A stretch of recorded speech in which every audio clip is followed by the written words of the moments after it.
Okey, Prof. Ya. Okey, bila pasangan ni sama ada nak bercerai ataupun dah bercerai, tapi dia orang tak boleh communicate each other, tapi ada anak. Oh, betul. So, jadi komunikasi between ex-parents ni tak dapat communicate. Jadi anak jadi mangsa. Betul. So, mungkin apa Prof punya nasihat? Okay. Pertama you all, bila dah bercerai, terus kita tukar label. Ini seorang insan, ini seorang insan.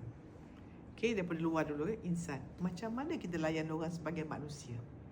Cuba lihat suami kita sebagai manusia yang sedang belajar. Kita pun sedang belajar. Lepas tu, kita fikir pula, Allah izinkan, kalau tak kerana suami kita, tak ada anak kita. So, apa kata, mungkin orang tak setujulah. Hargai suami kita. Suami pun hargai isteri melahirkan anak you all. Kalau you tak setuju, tak apa. Tapi bodoh nak cakap. Tidak ada kerugian dalam kebaikan. So, boleh cadang macam ni. Belajar dua skill. Satu, regulasi emosi you all. Yang kedua, cara bercakap. Dan cara bercakap, jangan guna perkataan kenapa. Sebab kenapa itu macam menghukum. Kata bagaimana. Contohnya, kalau kita ada masalah dengan anak, kita tak boleh kata, kenapa awak tak datang tengok anak? No. Bagaimana agaknya awak boleh datang jumpa anak seminggu sekali. The how is solution.